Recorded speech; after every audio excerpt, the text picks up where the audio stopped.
Hello, my friends. And with each passing day, the news just keeps getting more intense. By now, we already know that Russia isn't making any concessions to end this war. They are standing firm on their demands and refusing to back down on anything. Even a reporter in the US couldn't hold back and asked Trump directly, what concessions will Russia make? Trump responded that Russia won't be taking over all of Ukraine. What concessions has Russia offered up thus far to get to the point where you're closer to peace?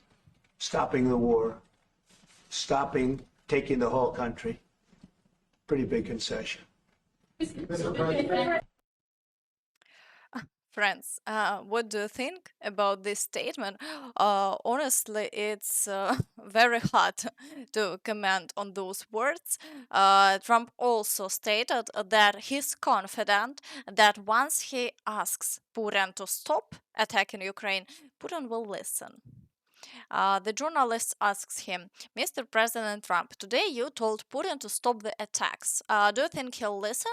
Yes, I think he will. But right after the appeal, Putin continued striking Ukrainian territory and nothing has changed. More explosions were reported in Kramatorsk and Kharkiv. Journalists also asked Trump whether he plans to impose sanctions on Russia, given that the shelling continues regardless. So we are thinking that very strongly that they both want peace, but they have to get to the table. We're waiting a long time.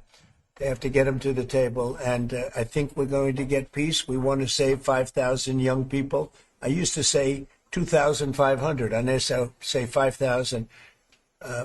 We have, Mr. Prime Minister, we have about 5,000 young people a week that are dying in that ridiculous war. And, I started out because I didn't like all the money that we were paying, and then I realized how many people were dying. And that's by far the more important element right now. I'm saying we can save thousands of people. And I don't like that it takes long at all.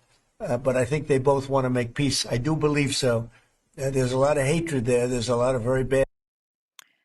Trump also asked Rubio to comment on the situation.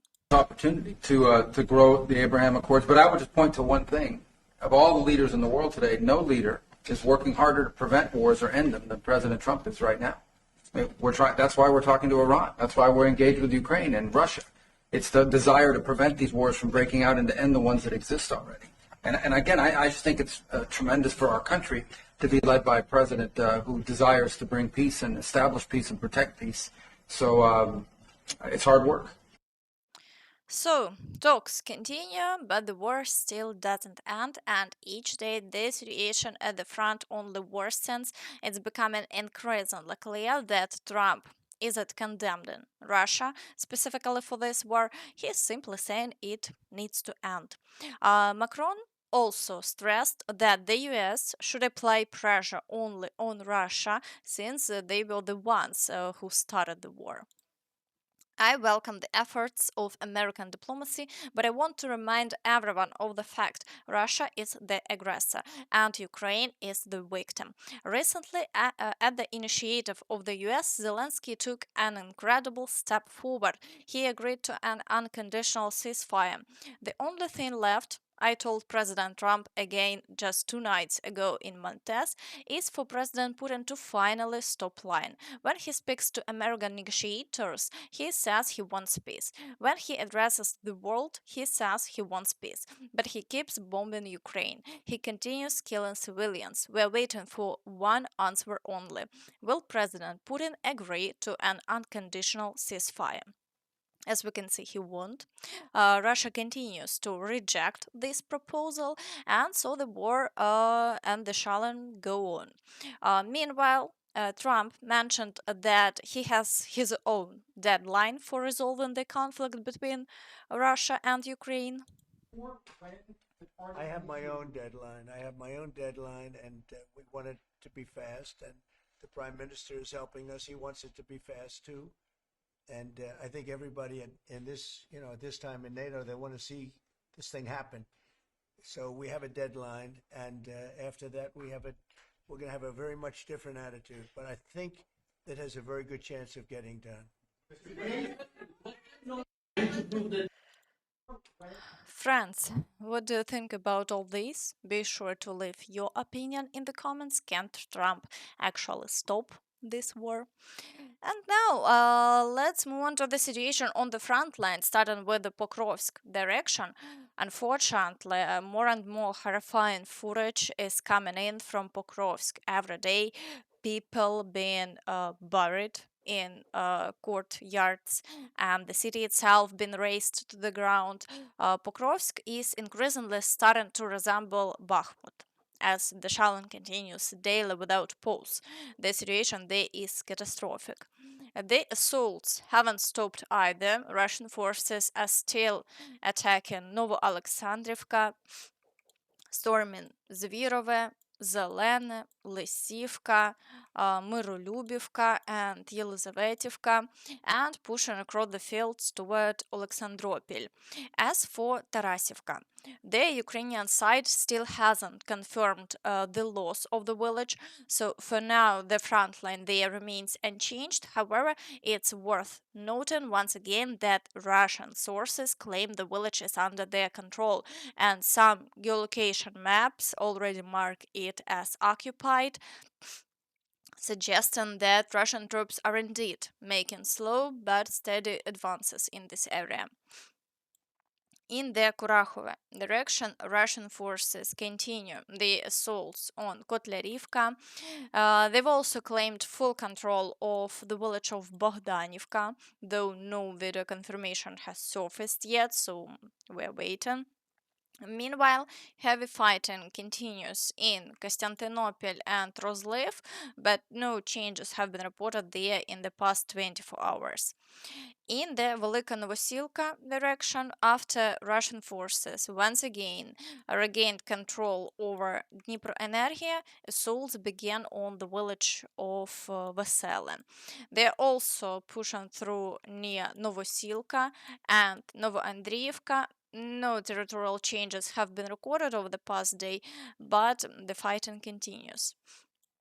In the Zaporizhzhia direction, the Russians are storming Sherbaki, Stepove, and Lobkove.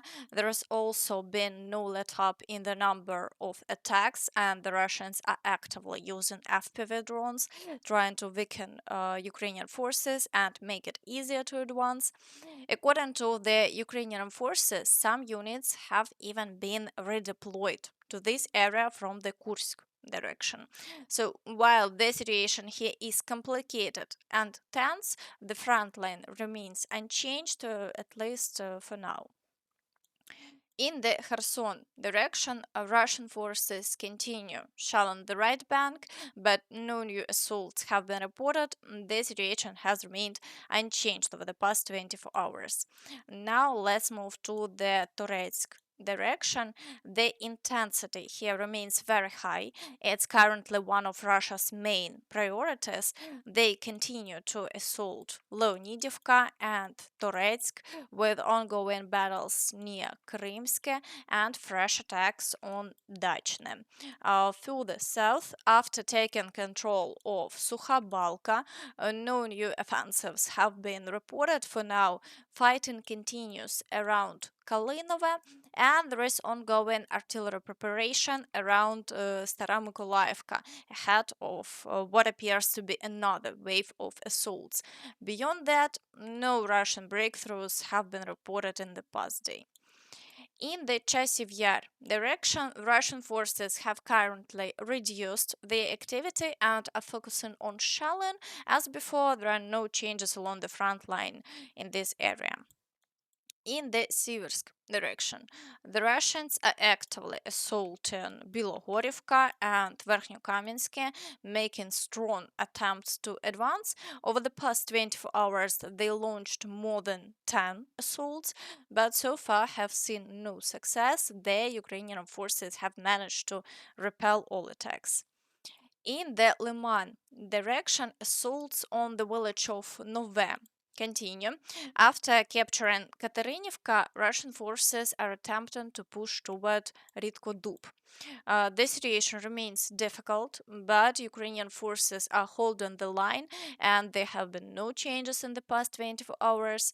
Further north, fighting is ongoing around Grekivka, but Russian troops haven't made any progress there either. In the Borova direction, the Russians continue the assaults on Boguslavka and are trying to regain control over the village of Nadia near Raihorodka. However, they have seen no success and the situation hasn't changed over the past day.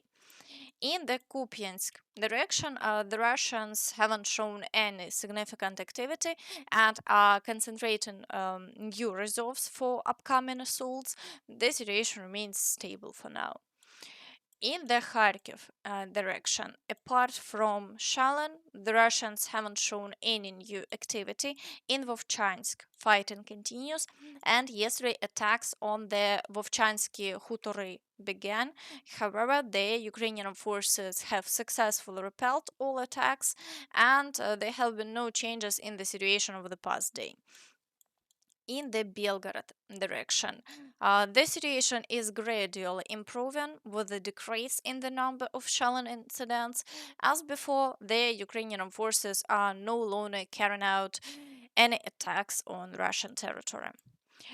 In the Kursk direction, fighting continues with the Ukrainian forces holding their positions along the forest belt.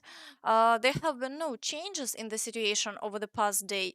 The situation remains very difficult, with the Russians carrying out around 20 assaults per day. It is hoped that this direction will not shift toward Sumy. Meanwhile, Zelensky continues to address the issue of ending the war. All initiatives are important. Various initiatives may exist. But still, each leader who proposes a peace initiative starts with what? A full, unconditional ceasefire. Everyone agreed to this, except for the Russian Federation. Second, we need to return the children. This is a red line, not to forget the children. Yes, we do not intend to forget our citizens. This is again our constitution, our rights, and duties. Next, we want to arrange an exchange of all military personnel, to return journalists. The first occupation of Ukraine was in 2014. People have been in prison in Russia for almost 12 years.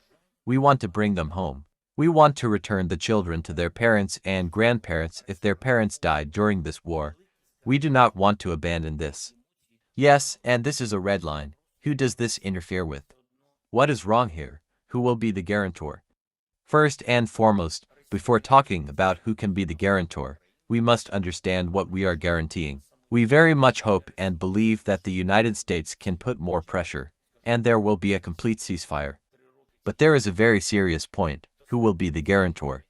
First and foremost, the guarantors of security for Ukraine, because we do not want this to become a frozen conflict, and in a year, 2 or 3, the war will start again. Everyone should be interested in preventing this. The guarantors of security can be strong countries or strong alliances. I don't want to talk too much about NATO today, but it's a well-understood format on our continent. And if the allies do not support our NATO membership, we always say, listen, if you do not support it, you are members of NATO. Russia cannot veto it. It's your decision, whether we like it or not. But you are free people. It's your decision.